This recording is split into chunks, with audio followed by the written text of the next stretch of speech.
Yeah, Brian Ferry Taylor with Sherwood Firewise Communities. We have what we call a safety net alert system, uh, and we have maybe 15 people signed up for that to be part of that alert team. Um, and we get, and for any incident, we probably have four people or five people participating in the incident. These uh, we're monitoring radio traffic. We have a broadcastify channel that puts out the emergency radio traffic off of Howard Forest and the local fire departments in the Willits area, Little Lake and Brook Trails Fire. And so our team can monitor radio traffic on their phones. If an incident is noted that that might have some impact on our service area, and that's anybody that would use Sherwood Road as an evacuation route.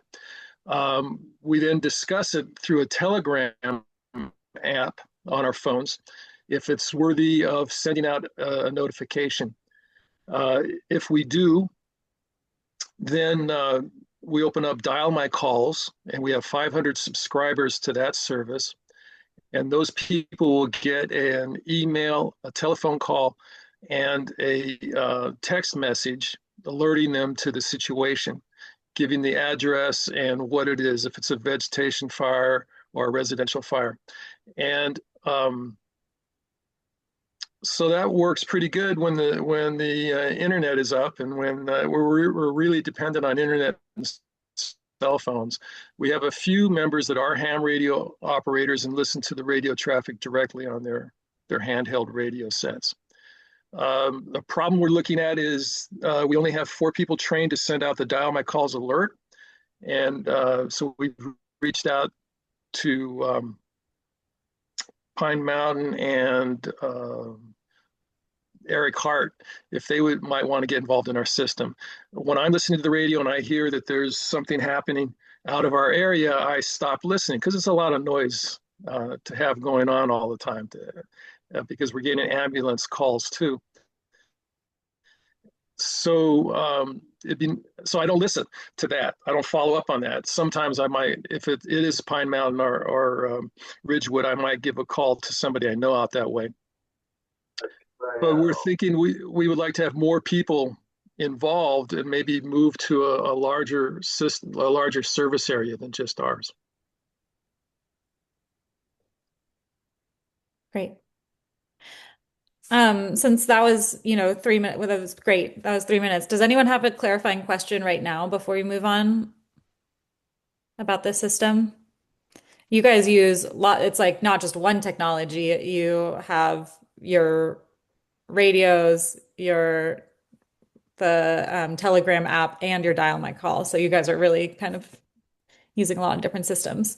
Yeah, and when we do get, I mean, we are using the computer a lot. We're looking at windy, which way the wind's blowing. We're looking at air traffic, seeing who's flying where, so and checking Mendo alerts because Danila Sands is often on it really quickly, and we get information. So we gather information before we put a call out. We've been the team has been activated 20 times since November 1st of last year, 22 times, and we did not send out one alert because the situation was resolved or was out of our area. But we are an active team. Yeah, that's a lot. And does it rely on Wi-Fi and like what if in an emergency, if cell phones go down or Wi-Fi goes down, it does rely on those systems. Is that correct? It does. We cannot send a dial my calls alert if the Wi-Fi is down. Okay, great. Okay, if no one has another question right now, you can think about it and ask at the end, then we'll move on to our next presenter. So, um, let's see, yeah, Dina, are you ready to give a little bit of information on what CompSci Firewise does?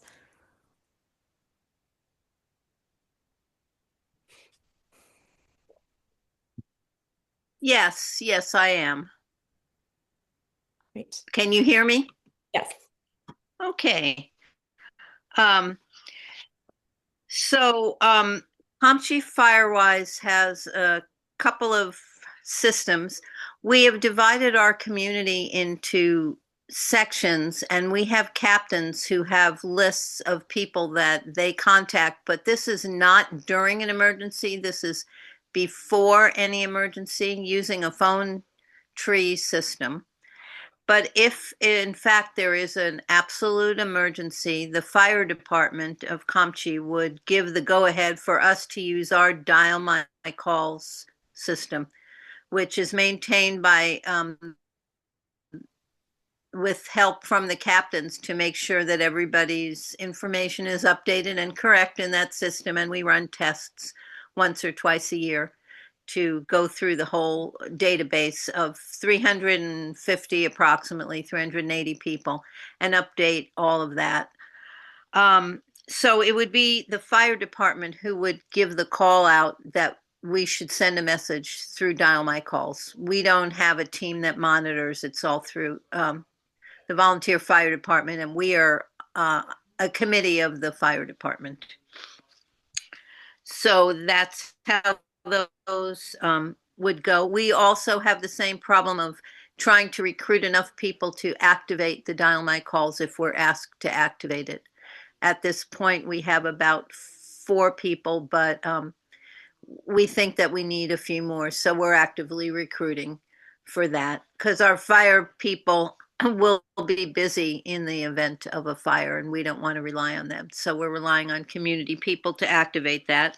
We also have another system, which is these handheld two-way radios, and those go to the mentioned captains and other people around the community who feel the need to have a radio. The radios will work when if they're charged, they'll work if there's no power, no internet. And it's a communication system. We have over 30 radios out to our people in the community. They're the same kind of radios that are used by the fire department, but we have our own channel. And recently, in the last year, or two, we wrote a grant and got a radio repeater up on a high hill. And so the reception and the ability to send and receive messages from your home radio has been greatly improved. Um, we have a church which works as our shelter, and in our shelter we have a base station radio for these Kenwood radios that I showed you, and we also have a base station for a ham radio. Both of those are also in the firehouse, but we're trying to keep 2 separate systems so that in an emergency, when the fire department is busy, we have everything we need at the shelter. The shelter also has 30 cots, and it's where the food pantry stores food. So there's food there, and it's the community gathering place within an emergency. So it may be that the radio network is used if things are down and we can't get a dial my call system to go out. And those are our within emergency systems that we have. The captains can be relied upon to try to make sure that if anybody in their neighborhood needs help, maybe they can help them. But we are very careful to say that the captain's first responsibility is to their own household and family to get them out. And then if they have other energy or time, they can try to assist other people, their neighbors.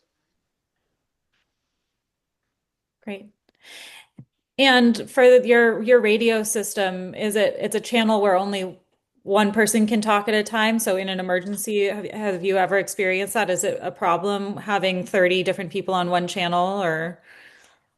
We have a protocol list, and we went over it and we practiced how to do it.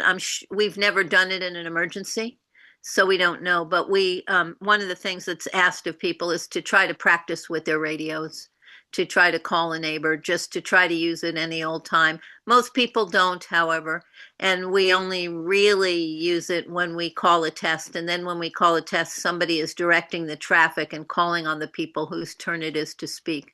So I'm sure that will be really a problem, but we have addressed it in the information that we give to radio holders and the practice that we do. Okay. Yeah, and you also in your dial my call, if I'm remembering correctly, don't you have like a fake scenario that happens for how someone should think about evacuating? Am I correct on that? We just did a test with our dial my calls, and usually we just say this is a test of the dial my call system. However, this time when we did it, we gave a little scenario where we said, if you were to get a call right now that said you had 20 minutes to evacuate, could you do it? Think through that process. What would it take? What would you need? And what can you learn from this? And we use that in as the message in our test this time. So our dial my call test did double duty. Great. Yeah, and so I think one thing just to note that after this meeting, we'll have this recording, we'll take some notes, but it would also be really great for any protocols that you guys have to send to me just so that if a new group decides to use one of the systems that you've created, that they don't have to reinvent the wheel. So, even just a text example of what you send out for dial my calls or the protocol list you were talking about for the radio, and best practices. I think that would be really great to see. And Brian, same from Sherwood, if you have any kind of protocols to spell those out, and so we can include that in our notes. But great, thank you so much, Dina. And okay, now moving along. Let's see, is Shari here? Yeah, let's hear from Cherry Creek next. Thank you. Thank you to the team. I apologize. I'm not going to turn my video on. My internet's a little unstable. And I see that Mike Carter from Cherry Creek Fire Safety Council has also joined us. So I'll give him a chance to talk about our radio system and emergency systems, et cetera.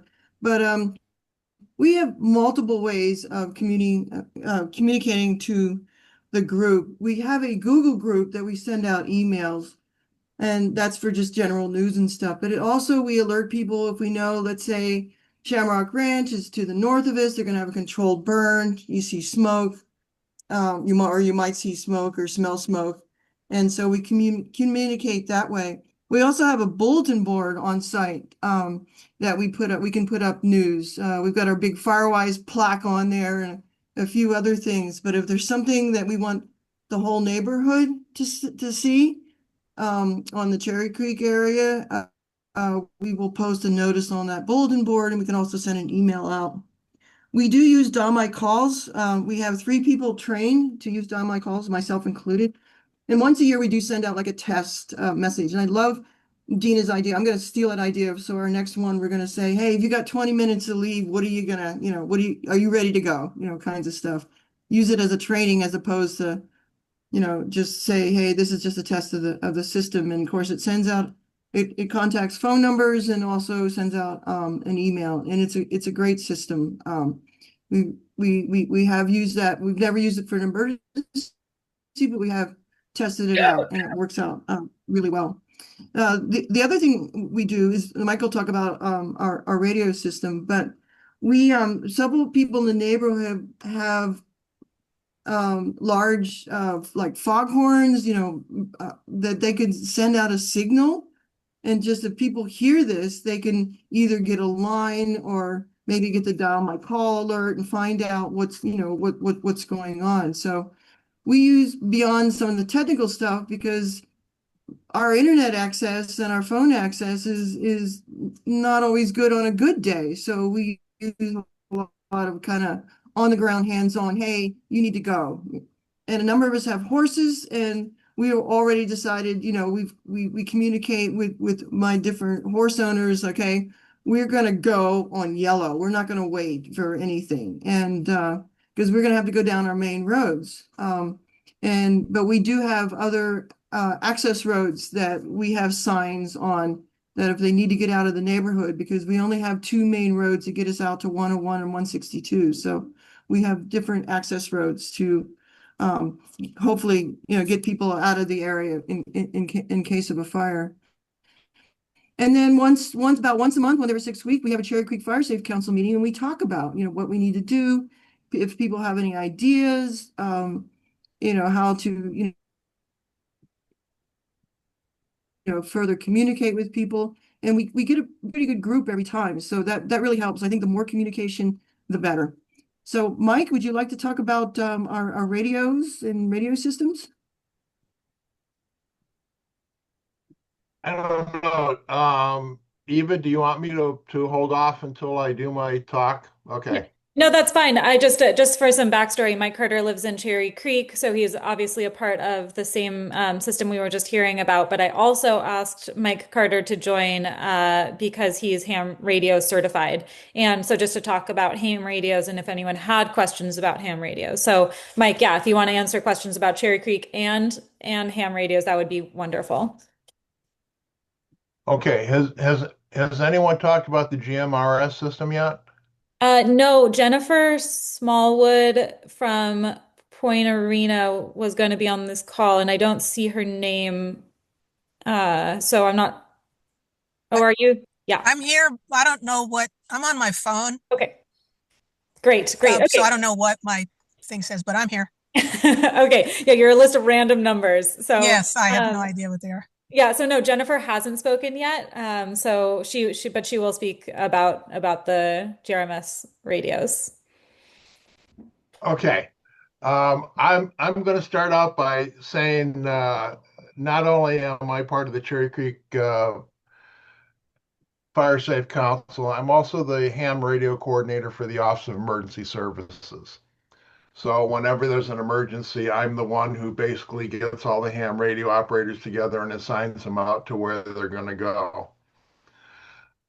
The main difference between GMRS and ham radio is GMRS is a low power system which has a fairly short distance. Ham radio, depending on whether you're using the UHF, VHF, or the HF radios, is long distance. HF radio, I've talked from my house to Australia to Europe to Japan. It's a really long distance system. One of the reasons I was a little late coming here this morning is every Wednesday morning we have an emergency check-in with the State Office of Emergency Services. So that's where I was. I was talking to Sacramento this morning. GMRS radios are great for a short range local radio system. We're going to be setting one up here at Cherry Creek. We already have one set up in Laytonville that covers the whole Laytonville area. The one we set up here will cover the entire area south of Laytonville. It's a short range system. The most you can use is 5 watts on it, as opposed to ham radio. I've got 2 ham radios here. One is 100 watts, one is 125. So I get a lot better distance from the ham radios. Ham radio and GMRS, you both have to be licensed by the Federal Communications Commission. The big difference is for GMRS, you send them a check for $35, they send you a license that's good for 10 years and it's good for your whole family.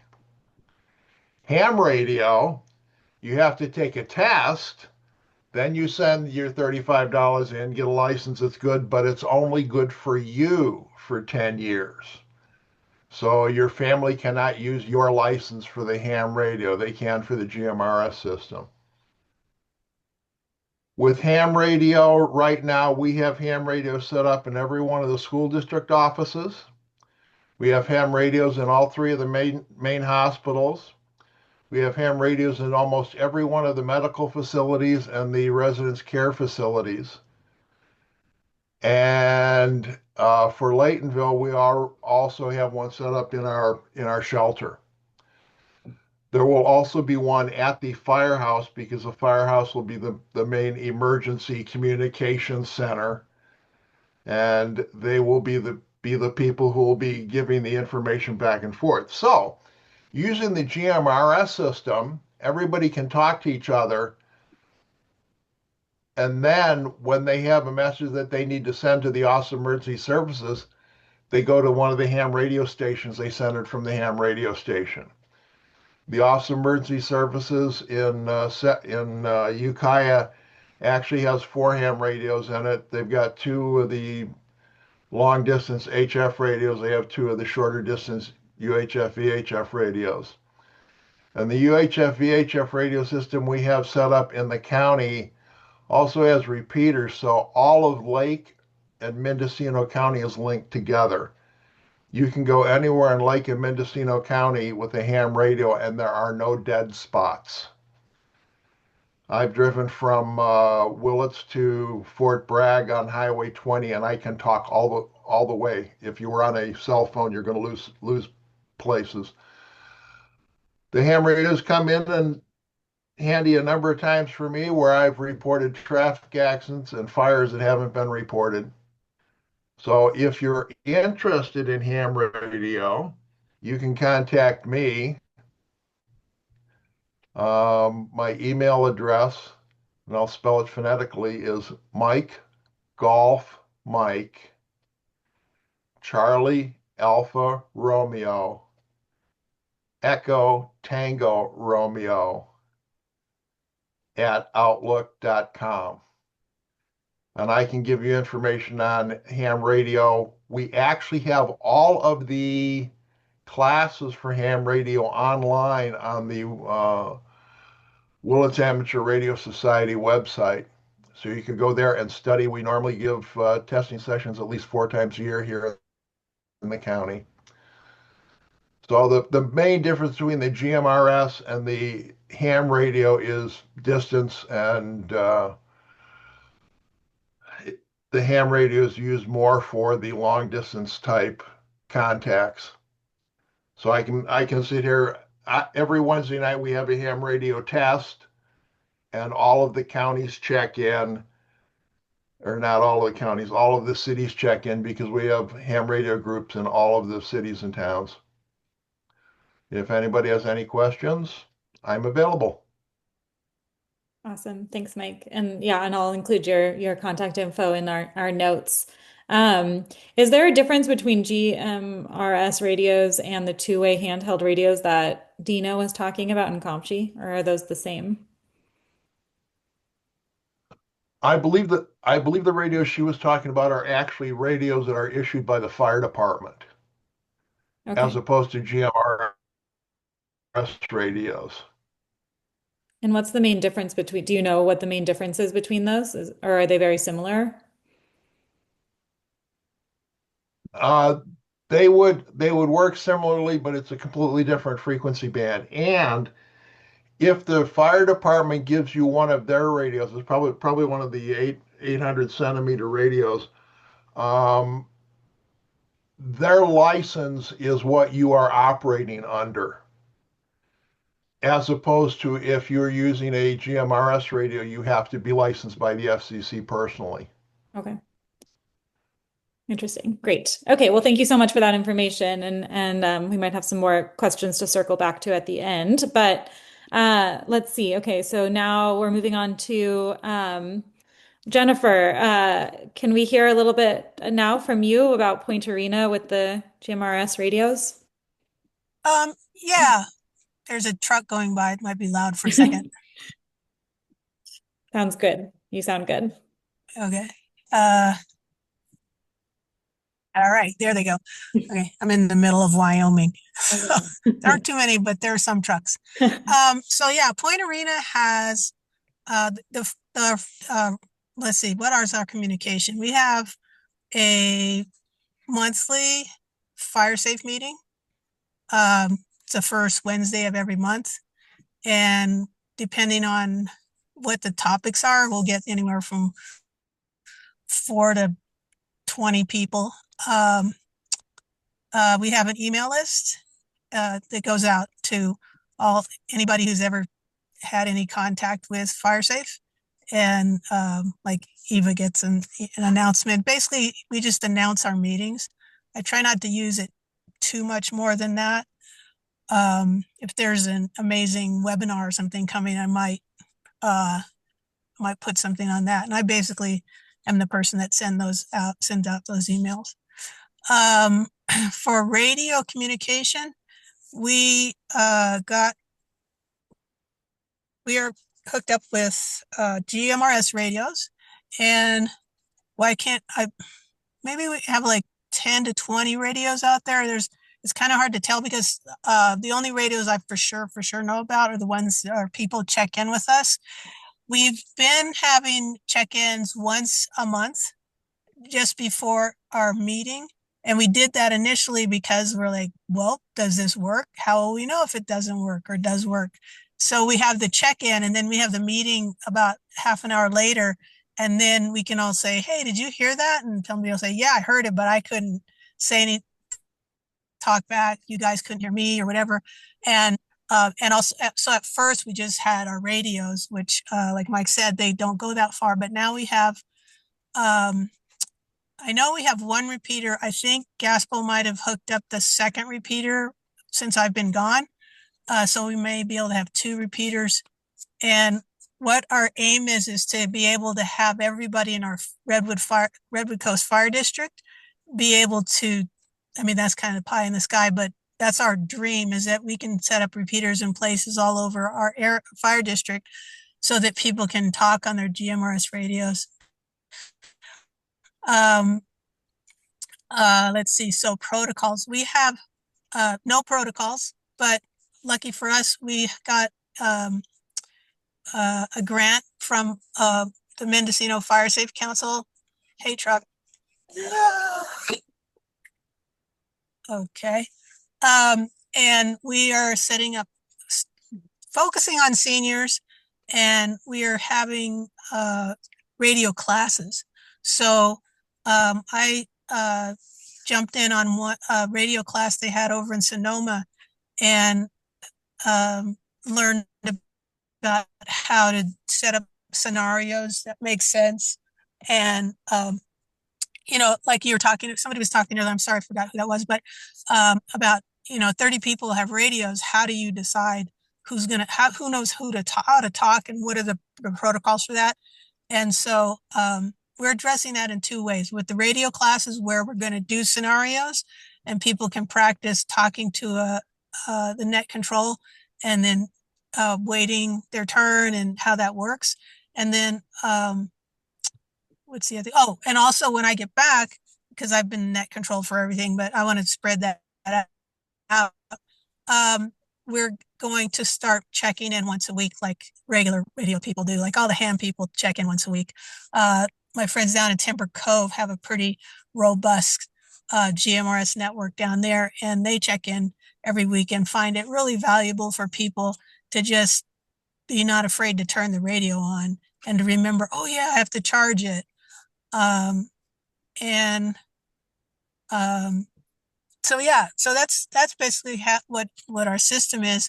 The reason I think that our system is growing and getting better, and people are staying interested, has a lot to do with Gaspo. He's a ham radio operator in Point Arena, and he's just like Mr. Radio. He can answer all the questions. He can be really technical. He can be not really technical. He stays in touch with the county people. I guess Mike, you probably know him, maybe.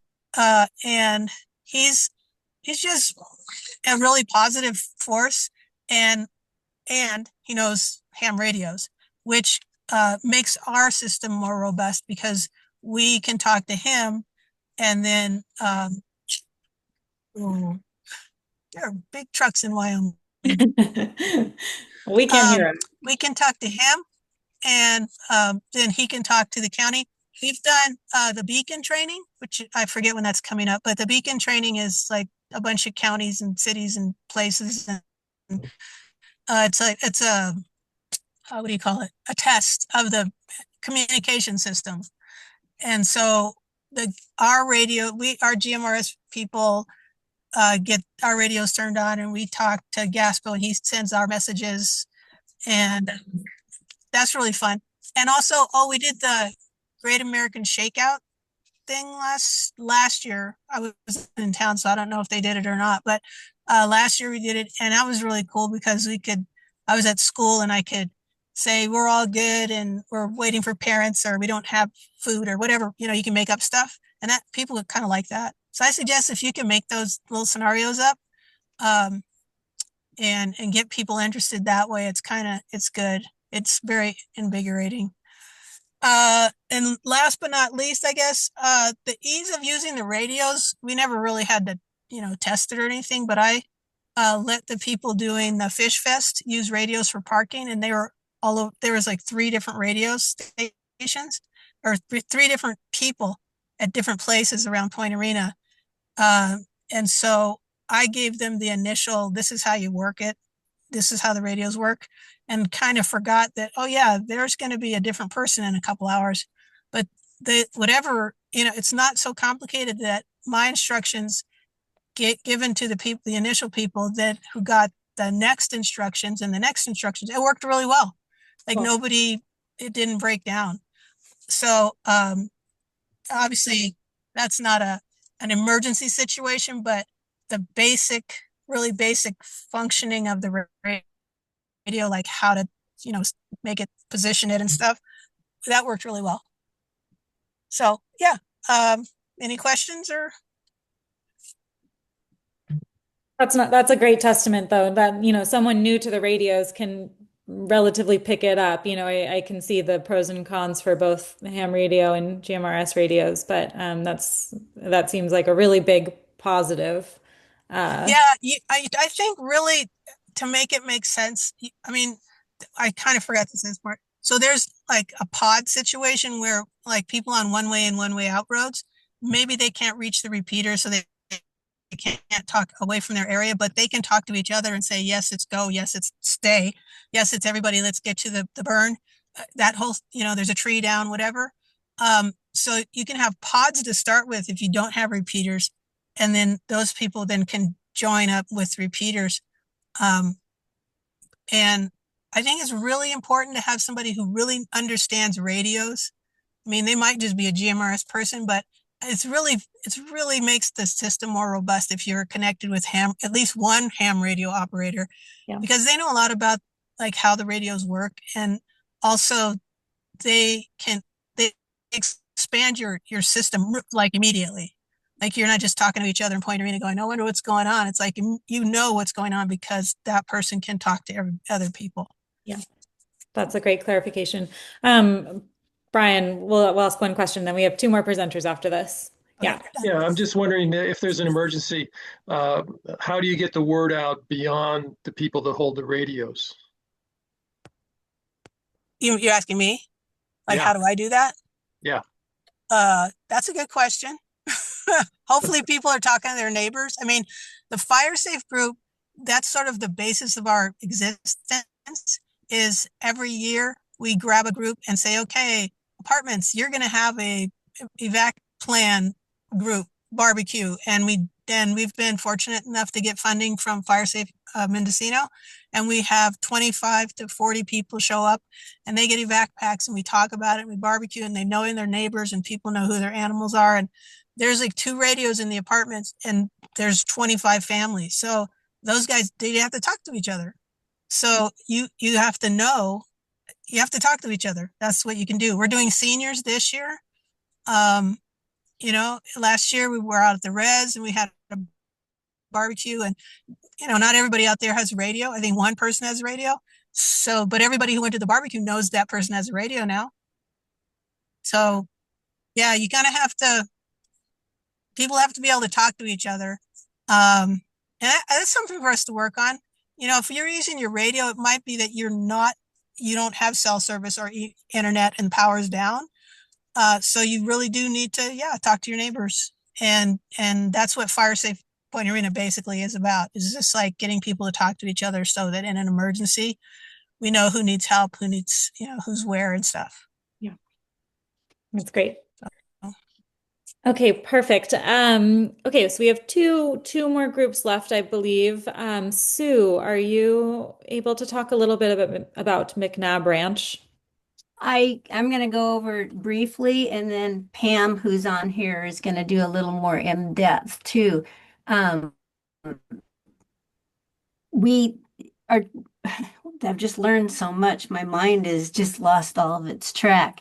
But we use websites and Facebook and stuff like that to try to keep people just talking amongst ourselves. But when we get into an emergency situation, we're trying to set up, and we're starting to get people to sign up, not as many as we would like though, on the WhatsApp app.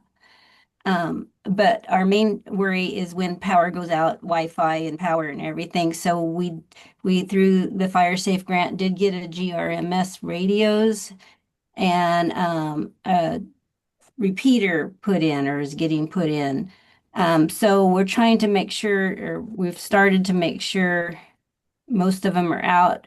Those 10 radios are dispersed pretty evenly around the ranch. We did some testing, and it seems like we have pretty good coverage, which makes us help. We do have a couple of people that are helping us sign them up. And I just learned so much in this little bit short here. What our concern was, the protocol on how to talk on them. And we're doing this slowly, and it obviously is going to keep changing, but we have tentatively decided to go ahead and just go with the walkie-talkies amongst our little groups, and then have the GRMS radios also. Some of them people are just listening. Some people are actually giving directions, and Pam's going to talk more on that. And then ultimately, we're trying to get a siren, just a heads up siren that somebody has actually on the ranch has. We just got to figure out how to mount it on something that it actually stays there, just as a heads up. One of our things, and Pam will talk about it more too, is what information can we put out there where we're not putting people in jeopardy? Like, we're driving out and we come across a situation. What can we report and what can't we report to each other? It's kind of been a little bit of a roadblock there. That I'm going to let Pam take over from here, who's one of many cohorts, but one of the main ones. Pam, you go ahead. Yeah. So we've, like Sue said, we're starting off really slow. And we, at the beginning, didn't know anything about GMRS radios. And so what we decided, how we've set it up, and this is a work in progress because we don't know if it's going to work. We're having our first radio check together on Thursday. We decided that what we would do was send out a WhatsApp. All messages, any information that we're sending out will go out first through WhatsApp for as long as we have internet and phone service. And the WhatsApp is going to be how we tell people, to remind them, to tell them, hey, turn on your radios. We're going to initiate radio talk. And then what we thought was as Sue was talking about, we didn't know what to communicate over the radios because we weren't sure. Like, one of the questions was, if there was a tree down and I got there and felt I couldn't go around, it doesn't mean that somebody else didn't feel safe going around. So for right now, we are only going to broadcast things that we're getting that are official information, like where the fire is, things that are coming from official signals or whatever, because in our group, people were concerned that if we were just giving personal information, that wouldn't, you would tell someone not to drive down this road because there's a tree there, but someone else would have, and you might have put someone in danger. So we're struggling with how to do that. So if anybody has ideas for that, that would be great. We have, we don't actually know how many people have radios right now, which is something we need to figure out. We got a grant for 10 to start with from the Fire Safe Council, and those 10 are dispersed, and then other people have been buying them and programming them. And so that's kind of where we're at. And our concern also was that we have a firefighter here that's helping us organize this, and another person who worked for the the Forest Service. who said that, radio communication is really difficult when you have a lot of people communicating. And you guys really need a strict protocol, because even when there's just 5 of us talking, we're talking over each other. So what we decided was that the radios for right now were going to be used for listening information, and that there would be 10 people who were the people who were sending out information. And so our questions, like, we're still having questions about what information do those 10 people send out, and and how can we get a good protocol where more people are able to talk. That was our concern. And I think what we're trying to do with those 10 people over the course of fire season, and maybe the whole year, I don't know how we're still in the middle of this, is that there would be 2 people kind of being responsible for each day on a calendar or whatever, so that if there was an emergency, they'd be the ones who started everything. So we're still in the beginning phases of this and trying to work out our issues. And like I said, we'll have our first practice on Thursday, so we'll know what kind of issues we have, I think, hopefully.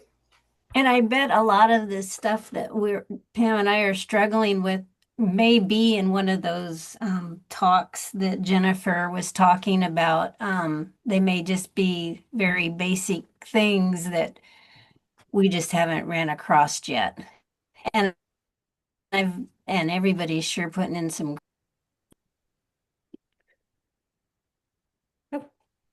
I feel like you cut off at the end, but yes, I think those are great questions. And I think as much as we can collect the protocols from everyone in this group, people who have already started thinking about these questions, and it's not necessarily something that your group needs to just replicate, but at least that you can learn from and build, and some systems will work well for others, and depending on where you're at, there might be similarities or differences. So I'll definitely try and collect any protocols or written down directions that groups have. But I think that's a really great question in terms of, you want this system to be helping to connect neighbors and give information and not make the situation worse or give out false information. And during a disaster, it's pretty chaotic. And so there is a lot of misinformation that can happen. So trying to figure out, how to limit that, I think, is a really great starting question and something to always come back to. So thank you for bringing that up. And I think probably our discussion at the end can touch a little bit more about that. I forgot about one more thing, is that we initially were going to start with little neighborhood, like walkie-talkies, like small radio, and then those people communicating to the GMRS radios. But what we've decided now is that if, little small neighbor groups want to get walkie-talkies so that they can be talking not on the GMRS, but to each other, like, hey, this is what I see here, that maybe that would be a way to, I don't know, work out more communication. But we're having trouble getting people even to get started with this. So We'll see how it goes. Yeah. And I have some more ideas about that too. But I think let's get our last speaker is going to be Eric Hart. You are here, right? Oh, yeah, there. Eric with Ridgewood Fire Safe Council is going to talk a little bit about their system. Hey, Eva. So I do apologize. I've been on 3 meetings today and had no internet problems. And as soon as I got on this one, my internet is cut out 4 or 5 times now. So if I lose you in the middle of this, I apologize. Everything that we do is pretty much the same as everyone else, so I won't go into a whole lot of detail. We've got the email list that we send out. We've got a bulletin board. We've got our main emergency communication is through One Call Now, which is very similar to Dial My Calls. The main reason we're on that is we got set up on that before the Mendocino County Fire Safe Council got the Dial My Calls set up, and we looked into switching over, and it just seemed like it was too much effort to move everything over, and so we're just staying with One Call Now for now, at least. But it functions exactly the same way. We do the test alert at the beginning of each year. That test alert for the last couple of years has been a um, unscheduled alert that goes out at the beginning of fire season that does you know, here's a test scenario. Um, if this were an actual emergency, would you have been prepared? And we've gotten really good feedback on that from the residents. It's a good jolt that gets them thinking about fire season at the beginning of every year. So I would definitely recommend that I know a couple other folks are doing that. I would definitely recommend you do that. It's much better than a test message that people just kind of blow off. Um, we've got as backup for that system, of course, that's internet dependent. We've got GMRS radios out and about. We do not have near full coverage of our area. We don't have enough radios for it. The area is fairly large. It's about 30 square miles and pretty rough terrain. And so we are still working on trying to figure out how to get coverage improved on that. We've considered going to ham, but we haven't done that yet. The real key is getting people to know that there is an emergency to begin with. And that's the part that we've struggled with.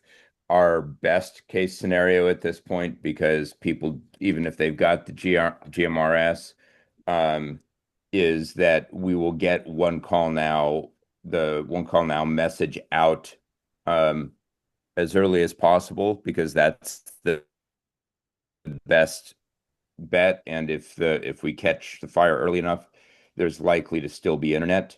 That's the biggest thing, is to let people know there's something going on. Otherwise, most people don't carry their radios with them, don't keep them on. Their charging requirement is too high, but they do always have their phones on them. If that doesn't work, if for some reason we don't get the one call now message out before the internet goes down, our backup is to have the leads in each area, and it's really basic, but it works. Drive around their neighborhood, honking their horn in a series of 3 beeps. Almost everybody has reported that they can hear horns throughout their area.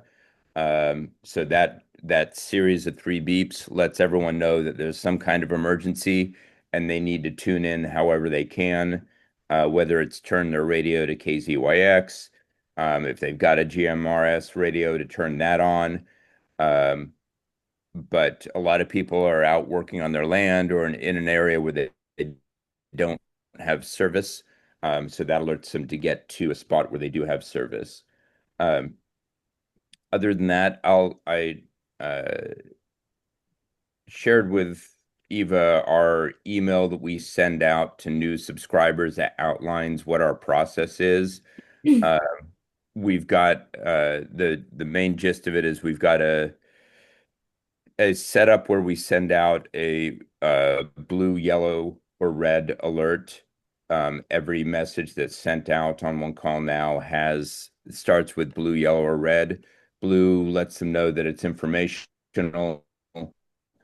Yellow lets them know that there's an issue in the general vicinity, but it's not something they need to take action on immediately. And red, of course, is you need to start preparing to leave, or there's already been an evacuation called.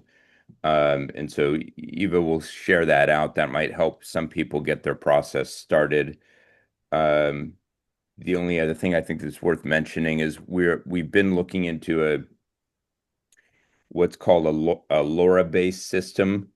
LoRa is a very low power radio transmission frequency that's used to send data like text messages.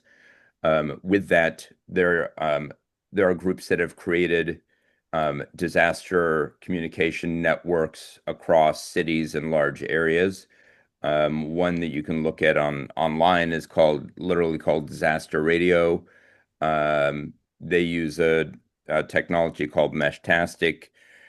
You can create for about $40 or $50 these little totally self-sufficient nodes that are solar powered. They will run all year long, never run out of power.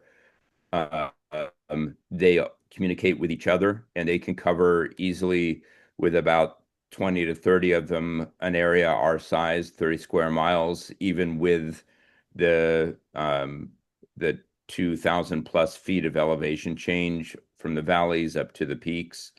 It connects locally with your Bluetooth and also has a flashing alert light and a siren on it.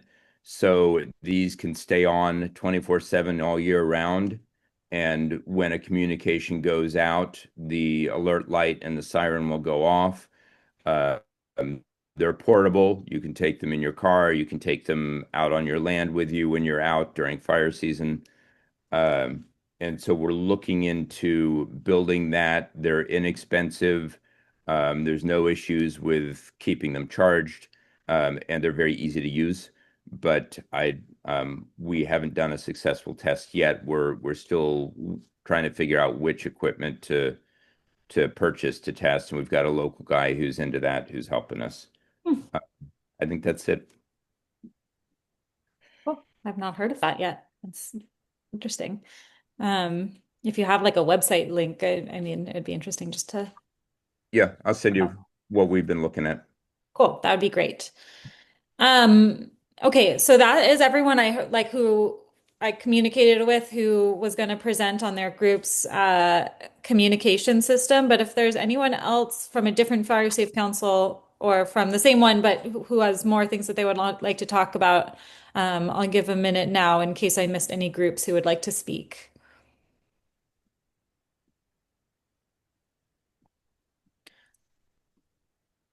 Okay. Yeah, Sandy. Oh, you're on mute though. Yeah, we're doing a lot of what everyone else is doing, so it would just be redundant. But yeah, I just wanted to thank you for all of this, and the reminder of the foghorn and the horns. That was our first alert system, and it's kind of dropped off in terms of all this other technology, but it's a really good thing to remember.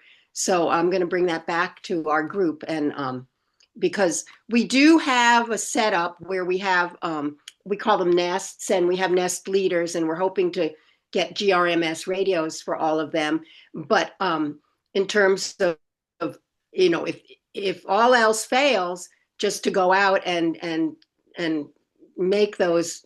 We did 4 beeps for fire. So thank you for that and all this other information. We're just a very small neighborhood. We have about 76 residences, and we have about 7 nests and 16 callers. We have redundancy for that. So we have a kind of phone tree set up, but those people we're hoping just really quickly, Sandy, because you haven't said where you're from Whale Gulch, right? So just so for everyone who doesn't know, just to put some, because I feel like that is important information. They're right on the Humboldt County line. Actually, they go over the Humboldt County line. They're in both Humboldt and Mendocino County. So and on the coast. Sorry, Sandy, keep going. I just wanted to let people know where you were located.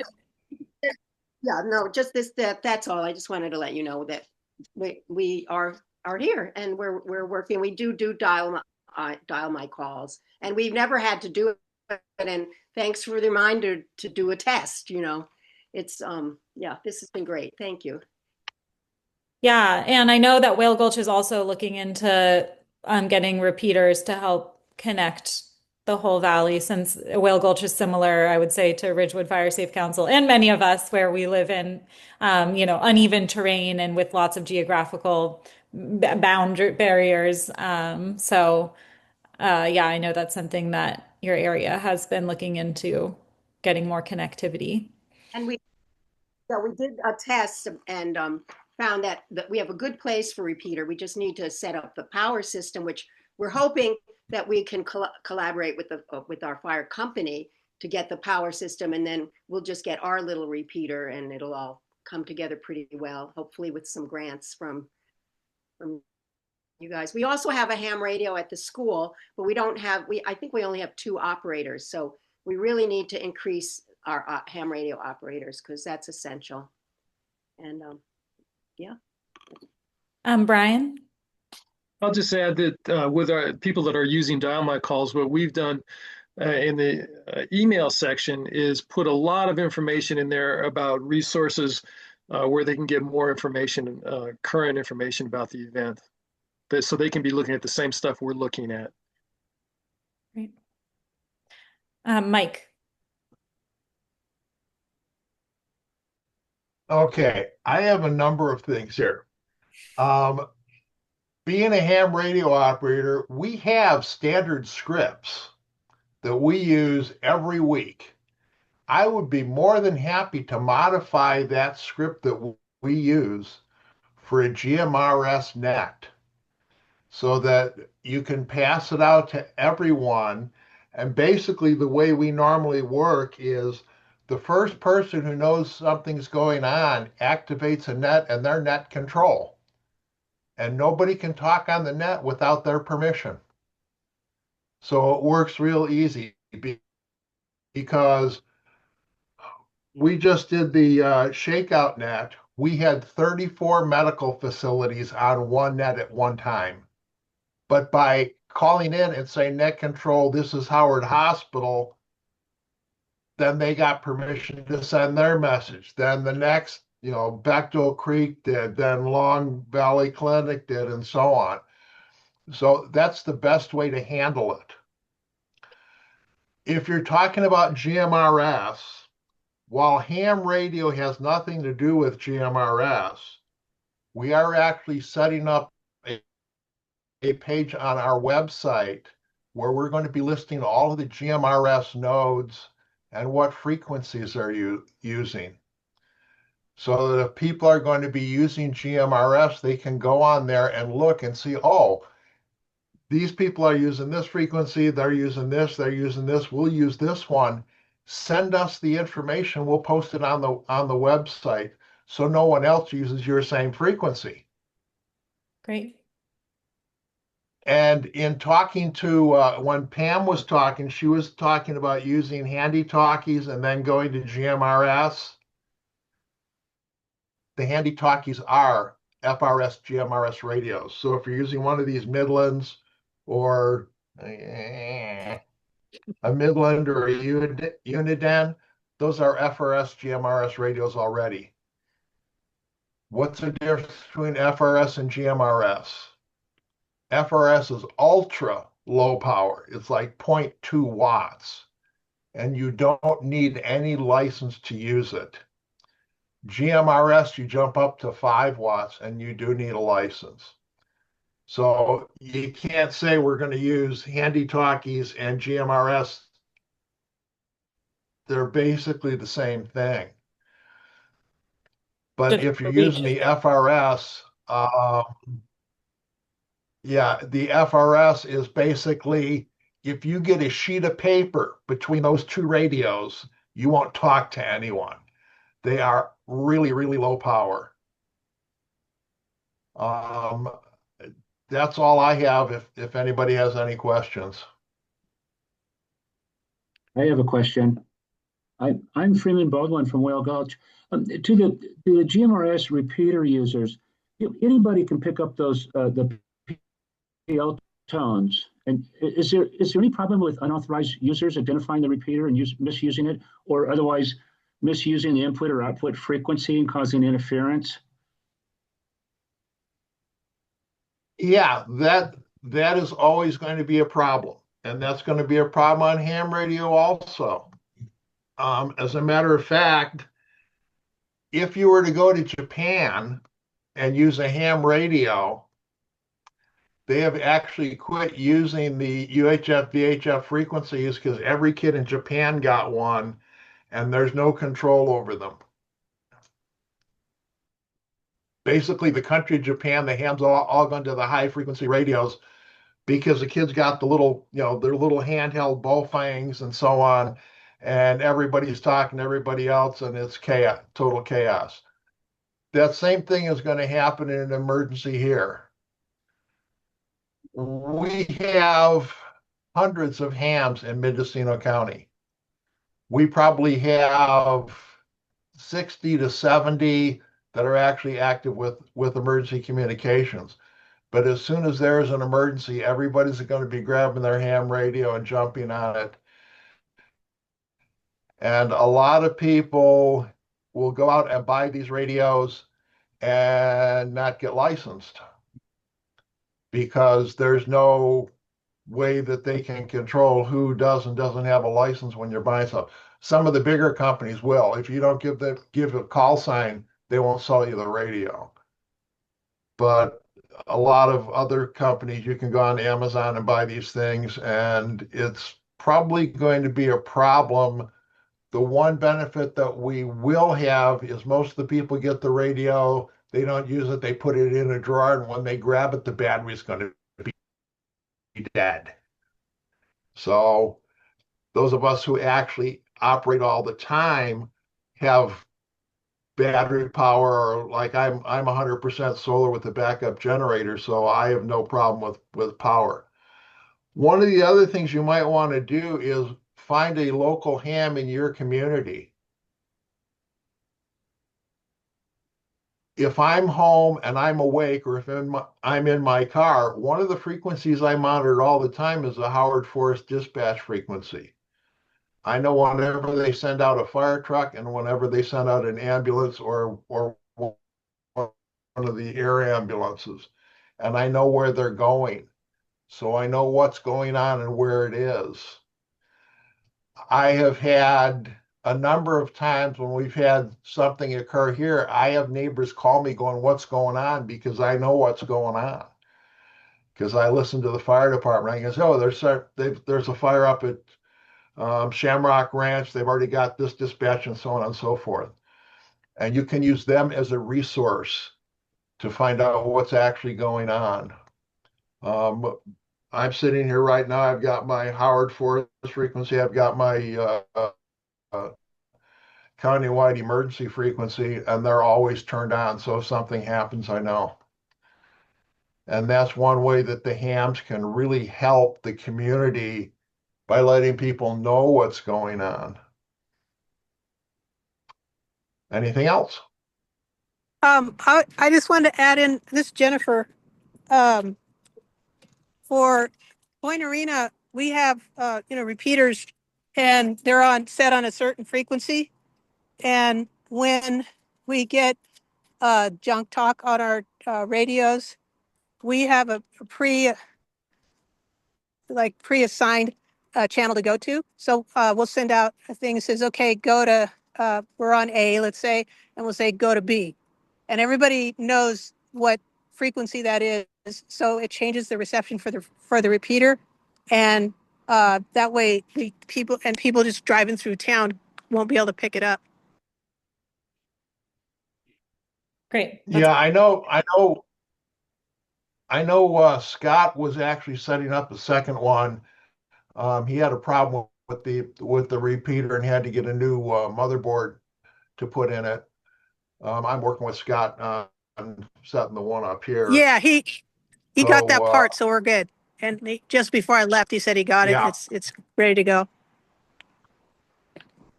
Yeah, I talked to him actually last night, and he said he was in the process of putting the new board in, and he's going to be giving a test on that second repeater.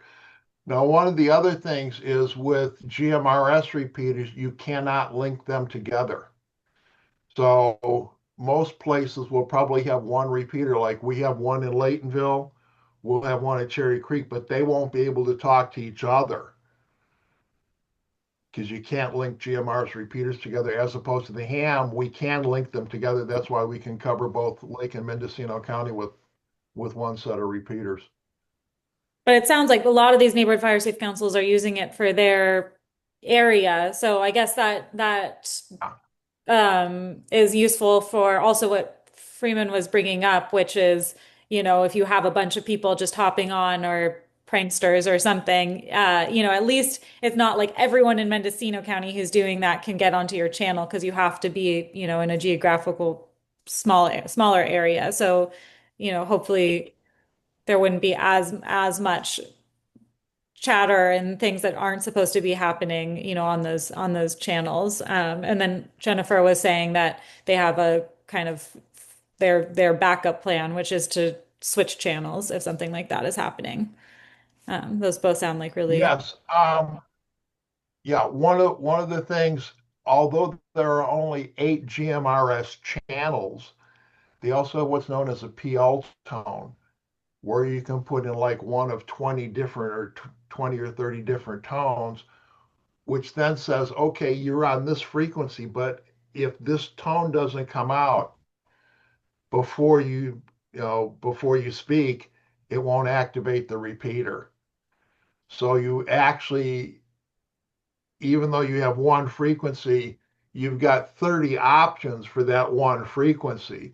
So if you set it up with the frequency on one of those options, then you're really restricting who can use it, as opposed to just going with the one general frequency. Right. That's what Gaffel was saying. That's how he's setting ours up. And this is a really good for other people that are listening to this and going, what are they talking about? This is the reason why I'm really excited that we have a ham radio operator that's really into, helping the community, and he knows what the heck that Mike is talking about. I actually know too now that I've been sitting around these guys, but it can just get old really fast. It's like, what is VHF? What is all that? And if you have to know all that, and everybody has to know all that before you do anything with the radios, you're going to drop people like flies. People just are. I mean, it's challenging, even though I'm around people that know it. It's so much better to have somebody who can just go, here, let me just do it for you, or let me show you how to do it, rather than having to go on YouTube or, beg somebody, else. So really good Yeah. reason to have somebody part of the group.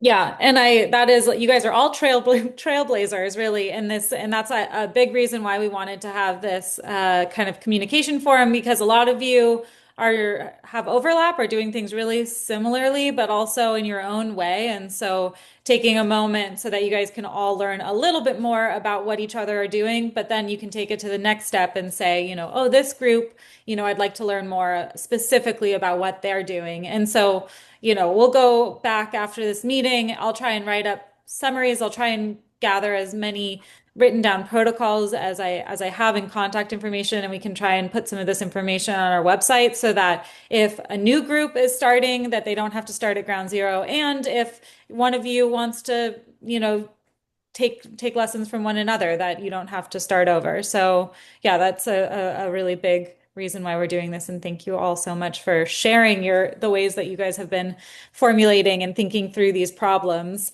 I also just love the question that Sue and Pam are thinking over at that beginning stage, which is how to do it responsibly.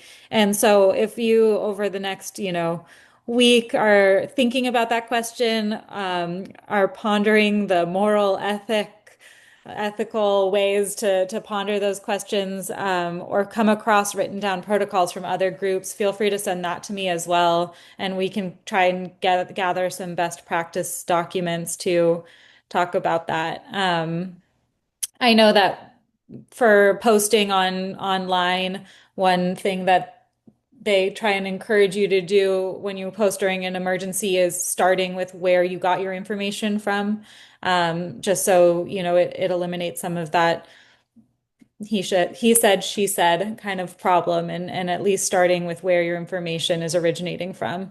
But there is probably a lot more tips and tricks that we can put together, so feel free to send those along to me as well. Yeah, Mike. What you just said is absolute truth, and we have the same problem on ham radio. I'll give you an example. During the Redwood Complex fire, I was at Howard Hospital for 2.5 days running the radio there. There were 3 different times that we heard that Howard Hospital was being evacuated. I was sitting there eating donuts with the CEO, watching people walk in and out. What happened is somebody requested a bus because they had 26 ambulatory patients. And in the event they needed to evacuate, they wanted to have a bus there. That turned into they're evacuating the hospital. One of the other times, someone came on and said, I was at the hospital and it's been evacuated. It's closed. Well, if they had gone to the new hospital instead of the old one, they would have realized that the hospital was still open. And yeah, when they evacuated, they did a great job. They took the beds, they took the air conditioners, they took the fans, everything was evacuated. So being rumor control is extremely, extremely important. The second thing is if you get one of these little Baofeng radios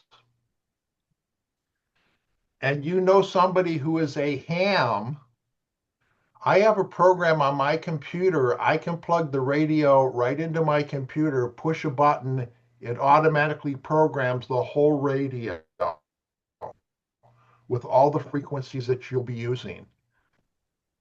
So if you know a ham and they have the chirp system on their computer and you have a set of radios that you want to have programmed, they can automatically program instead of sitting there with the manual and pushing all those buttons and trying to figure out, did I push this one in the right sequence and so on. It works really great. You can get all the radios programmed right away. Because Yeah, I've set up for here. Jennifer, again, kudos to Gaspo. He set up a website and Yeah. it shows we have all our frequencies on there. And you can get, if you download Chirp and you're brave enough to plug it in and download it, and then you can get all the frequencies for our area. So again, if you have a ham radio operator, like Mike was saying, in your area that can put all those frequencies online, then you can just do it like that. You don't have to ask anybody to do it. But at your meeting, you can do that, like if you're fire safe meeting and stuff. So it's really, like, I would have never been able to do it by myself, but now I've programmed all the new radios that we just got and the repeater. So I'm like feeling really good. So it's possible. Great. Does anyone else have any questions or clarifying questions or oh yes, okay, in our chat for the presenters. What's the advantage of using Dial My Call versus regular group texting? Which plan do you recommend for a small community of about 10 neighbors? So Dial My Call is a platform that the Mendocino County Fire Safe Council has an account through that you can set it up, and it can send a call, an automated call, text, and voice message all at the same time. So during an emergency, you can really quickly contact everyone in your community versus regular group texting, you would not have the call and the voicemail that goes out at the same time. It would just be a group chat essentially. Dial My Call uses Wi-Fi, and regular group texting would probably use your cell phone plan. Those are maybe two differences. For a small community group of about 10 neighbors, I don't know if anyone else has recommendations about this, but probably Dial My Call is, I think that that's more geared for larger communities. Um,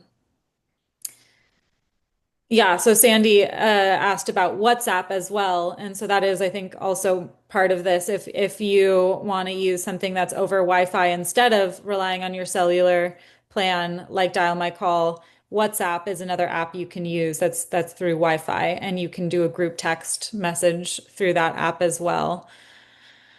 Um, yeah, so WhatsApp is Wi-Fi based Yeah, instead of. even the big difference, you're right. The big difference is the size of the group. If you've only got 10, 20 people, using any of the chats will work both on Wi-Fi and over the cell network.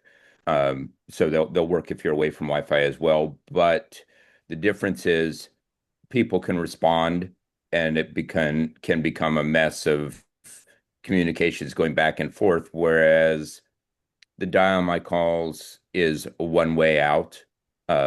So you're sure that everybody's getting the communication that you want them to get and just the communication that you want them to get.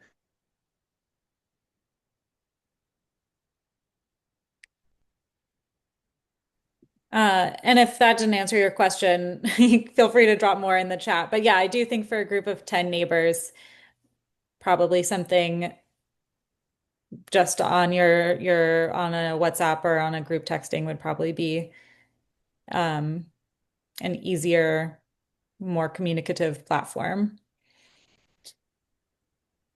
And Pam said, do you have to be a ham operator to set up the frequencies for downloading? Not for GMRS. Nope. This the only reason I said ham is because he's the guy who knew how to do it. And I'm pretty sure none of us would have figured it out on our own. Yeah, there's a program online called Chirp, CHERP, and it's free to download. It allows you to go in and set up all the frequencies, all the PL tones, whether it's high power or low power, and so on. Anybody can use that program. And then anybody can plug a radio into that program and program the radio. You have to be licensed to use the ham radio frequencies. You have to be licensed to use the GMRS radio frequencies, but anybody can do it.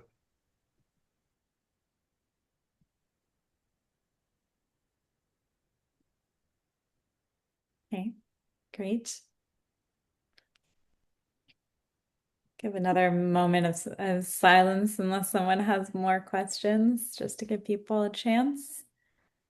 As always, I have everyone's contact number or email who joins this meeting. So if there's someone you'd like to get directly connected with as well, feel free to drop me a line and I'll make the connection. And yeah. Does anyone have any final moments, or shall we sign off? My last note is our next Neighborhood Fire Safe Council meeting is scheduled for Christmas Eve. So I think we probably won't meet as much as it would be lovely to see you all on Christmas Eve. I think we'll probably either reschedule that meeting or meet in the new year in 2026, which is crazy. But we'll have more information. I'll send out more information as we get a little closer to that meeting, what we decide to do. This Jennifer again. Yeah. For some of the people that are starting out, I think somebody said, like, how do you know when to turn the radio on or when there's something on? Just as for example, let's say there's a power outage, like unplanned power outage. What we said is on the hour and for 15 minutes, leave on your radio.